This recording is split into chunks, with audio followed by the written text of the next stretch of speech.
Morning students, it's class 6. We are on chapter 1, that is what, where, how and when, and it's part 3rd and the topic of the day is timeline in history, dates and events.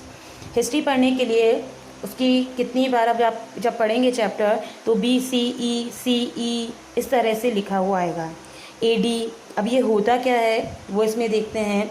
इसे कहते हैं timeline. Historians ने क्या किया, history को study करने के लिए उसके लिए एक रेफरेंस पॉइंट ले लिया जीसस क्राइस्ट के बर्थ को, उसके हिसाब से उसको डिवाइड कर दिया, that is BC before the Christ.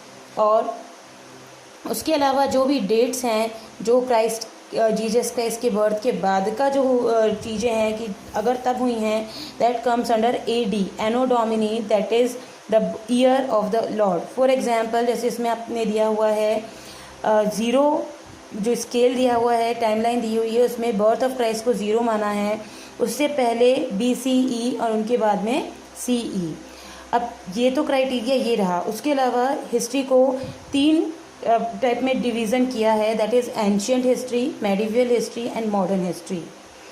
Then nowadays अभी जो क्राइटेरिया चल रहा है, हिस्टोरियंस यूज़ करते हैं BCE और CE।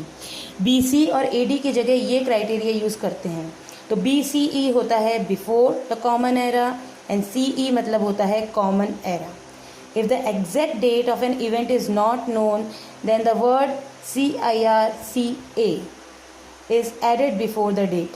So if both the dates of the events are in either BCE or CE, simply subtract the lesser date from the greater one। अगर time limit पता करनी है कि जैसे 2000 BCE से 1000 BCE आप लेस कर दोगे तो आपको पता चल जाएगा कि 1000 इज़ द डिफरेंस, जिसका हम 1000 ईयर तक का हिस्ट्री जो है वो पता कर रहे हैं, उसके बारे में हम जान रहे हैं।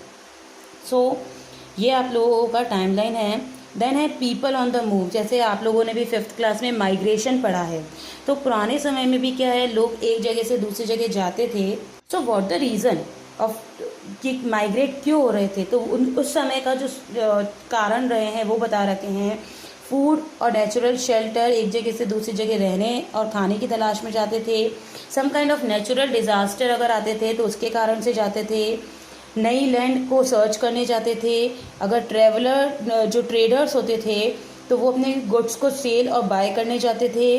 रूलर्स जो हैं अपनी आर्मीज भेजते थे एक जगह से दूसरी जगह उस प्लेस को कॉन्क्वायर करने के लिए, यानी कि जीतने के लिए। और रिलीजियस लीडर जो थे वो रिलीजियस टीचिंग को स्प्रेड करने जाते थे।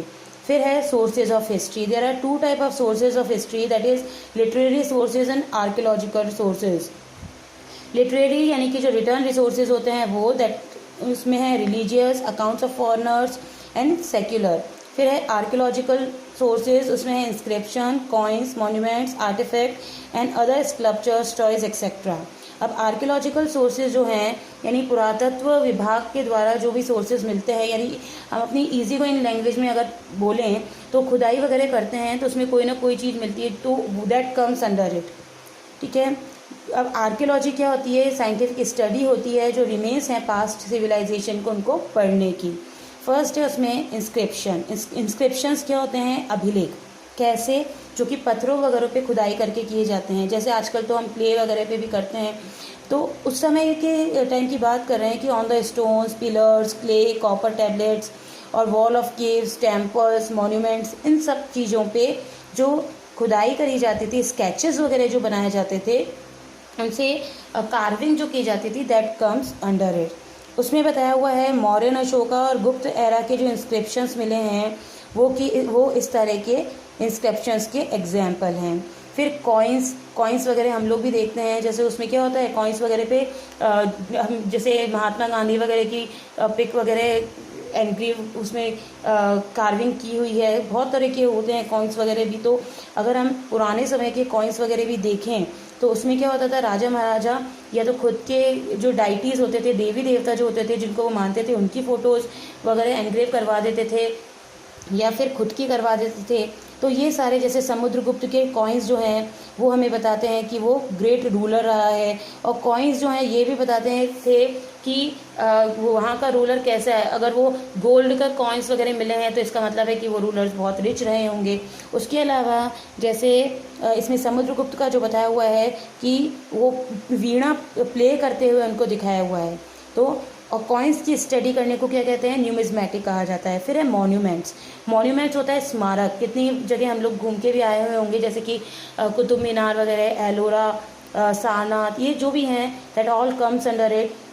Many grand structure were build by our forefather in different period of time, and these include stupa वगैरह, कीर्ति स्तंभ, विजय स्तंभ, टेम्पल्स, केव ड्वेलिंग, ये सारे इसके अंदर आ जाते हैं। जैसे सांची स्तूप, अजंता, एलोरा केव्स, जो भी स्मारक हैं वो इसमें आएंगे। फिर है आर्टिफैक्ट। आर्टिफैक्ट होता है कि आर्कियोलॉजिकल एक्सकेवेशन जब किया जाता है, खुदाई वगैरह जब की जाती है, तो sculpture, toys, pottery, paintings, jewellery, weapons, tools और मैन मेड ऑब्जेक्ट्स वगैरह भी निकल जाते हैं। इन्हें आर्टिफैक्ट्स ये कहा जाता है। यह आर्टिफैक्ट क्या करते हैं, हमें उस समय की इन्फॉर्मेशन प्रदान करते हैं कि उस समय में लोग किस तरह से रहे होंगे। जैसे कि अब ये क्या है कि राजा महाराजा तो ये सारी चीज़ें करते ही थे, ठीक है, अपने कॉइन्स छपवा दिए, बुक्स वगैरह लिखवा दी, पर जो कॉमन लोग थे वो तो कुछ भी नहीं कर पाते थे। तो जैसे कहीं पे भूकंप आया, कहीं पे कुछ हुआ तो वो चीज़ें दब गई, फिर बाद में सालों बाद उसकी खुदाई करी तो उसमें निकला। तो हिस्टोरियंस के लिए वो चीज़ें ज़रूरी होती हैं। क्यों? क्योंकि वो उस समय की सिविलाइजेशन के बारे में पता लगाते हैं। So that's all for the day. Thank you.